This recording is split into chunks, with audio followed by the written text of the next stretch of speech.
David Larkey is the longest-serving leader for Royal Rangers in Kentucky and possibly holds the record for the country.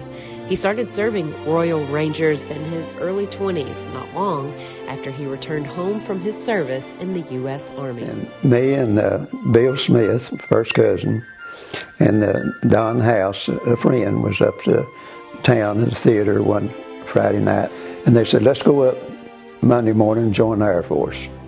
They had what they called a buddy plan. You sign up together, you're supposed to stay together. And so we went up, signed up. The Air Force recruiter was not there. He came on Tuesday. Well, the Army recruiter was there on Mondays. So we just joined the Army. Being underage at 17, his parents had to sign his papers. After getting expelled from the Oneida Baptist Institute for smoking and pulling pranks, David said the military seemed like the best path forward. Trouble seemed to find me. Unfortunately, the buddy plan didn't work as expected. Bill wound up going to Texas, Fort Hood, Texas, for his training, and me and Don wound up in the same barracks. David went to church at home during his breaks, and their Sunday school class picked out one soldier to write letters to each week. Anne decided to write David. I always thought she was a beautiful girl, so Anne wrote me a letter. And I answered her. And she wrote, and I answered, and she wrote, and I answered. During the Cold War era, the military focused on national air defense systems and protecting our country from any missile threats from other countries like Russia. David was trained on the military's early computers and radar system. We were the headquarters portion of 8 different missile sites around Cleveland. We could see all the United States, Canada, and Russia. All that was on the radar screen. The missile was called a Nike. The radar would lock in the plane, and that much of it was computerized then, and they would connect that to the missile. You couldn't get away from it.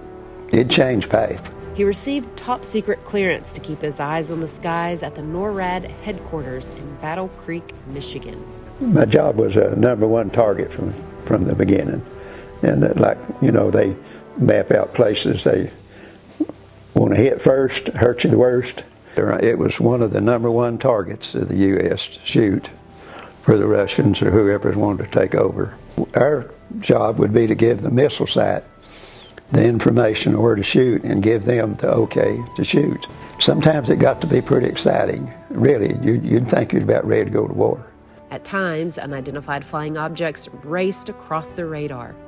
We would see things on the radar screen that the world never knew nothing about. The military's work requires much more than boots on the ground to keep us safe. We weren't in face-to-face combat, where our combat was miles apart. We had rockets and things then that they could shoot from Moscow to Fort Knox. Part of our job was to intercept those when they came through. Well, I'm proud I'd done my job. I'd done a very